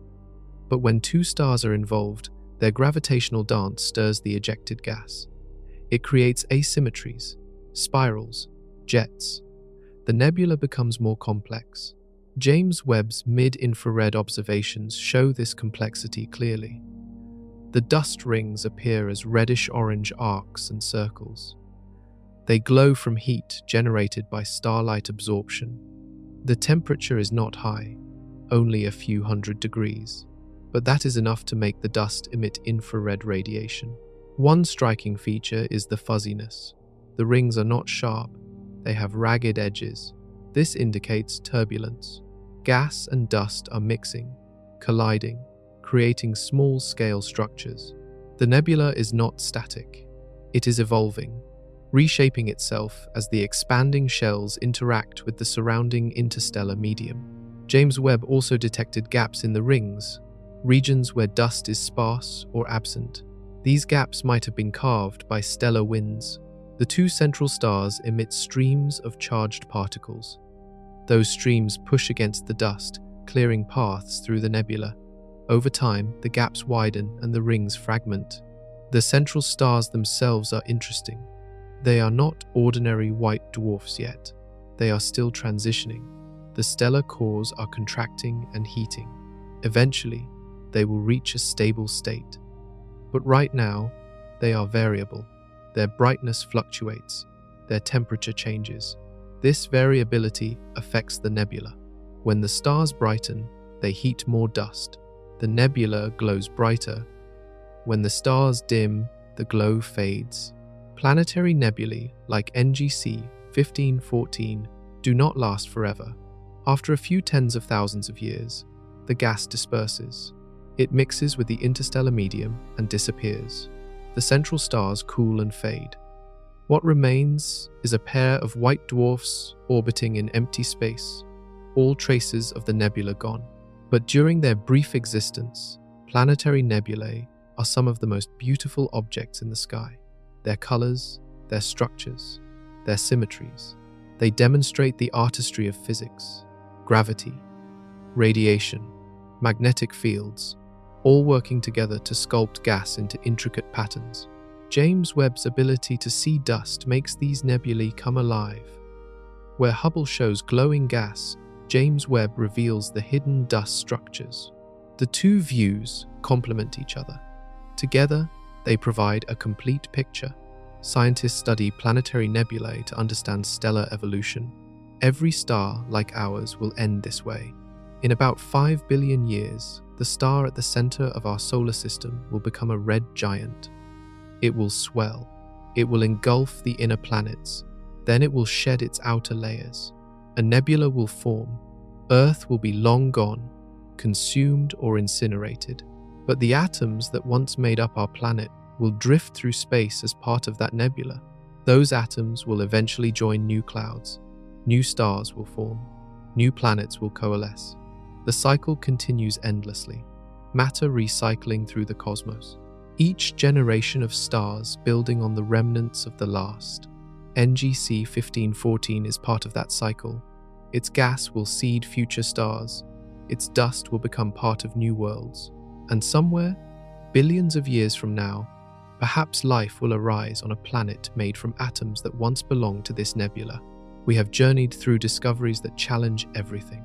Galaxies that formed impossibly fast. Objects we cannot explain. Planets in places they should not exist. Black holes growing too quickly. And chemical signatures that might indicate life on another world. Each revelation forces us to expand our understanding of what is possible. James Webb is doing more than finding new objects. It is rewriting the story of the universe. For generations, scientists believed they understood cosmic history. The Big Bang occurred. The universe expanded. Dark matter created structure. Galaxies formed slowly. Stars ignited. Planets assembled. Life emerged. It was a clear narrative, tested and refined over decades. But that narrative is now incomplete. The early universe was far more active than predicted. Galaxies appeared quickly. Supermassive black holes grew rapidly. Structures assembled in a fraction of the expected time. Either our models are missing something fundamental, or the physics of the early cosmos worked differently than it does today.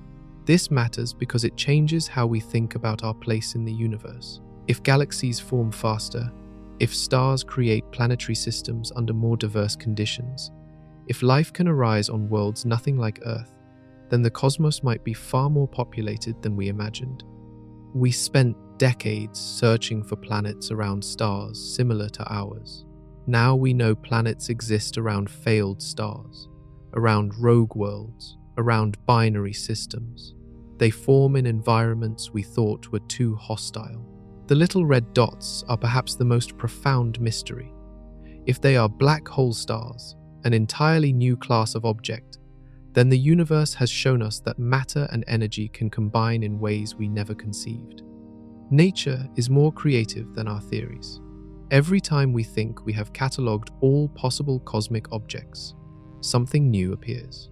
And then there is K218b, the possibility, however uncertain, that we have detected a biosignature on another world. If confirmed, it would be one of the most important discoveries in human history. It would answer a question we have asked since we first looked up at the stars. Are we alone? Even if K218b does not harbor life, the fact that we can analyze the atmosphere of a planet 124 light-years away is staggering. We can measure molecules, we can detect chemicals, we can infer conditions on a world we will never visit, and we are only at the beginning. James Webb will observe hundreds of exoplanets. Each one adds data. Each one refines our search. The telescope has shown us that the universe is stranger and more wonderful than we realized. It is not a cold, empty void. It is active. It is diverse. It is full of phenomena we are only beginning to understand. Every observation raises new questions. Every answer reveals deeper mysteries. We are living through a revolution in astronomy. Future generations will look back on this era as the time when humanity first saw the cosmos clearly, when we pierced through dust and distance to witness the birth of galaxies, when we found worlds that might harbor life, when we realized the universe does not fit neatly into our equations. James Webb will keep observing. It will push deeper into space and further back in time. It will find more galaxies, more planets, more mysteries, and each discovery will add to the grand story of existence. A story that includes us, but is far larger than us. A story that began 13.8 billion years ago and continues today. A story written in light and gravity, in atoms and energy, in stars and planets, and perhaps somewhere out there, in life itself. We are no longer blind. We can see the universe as it truly is, and it is more magnificent than we ever dared to imagine.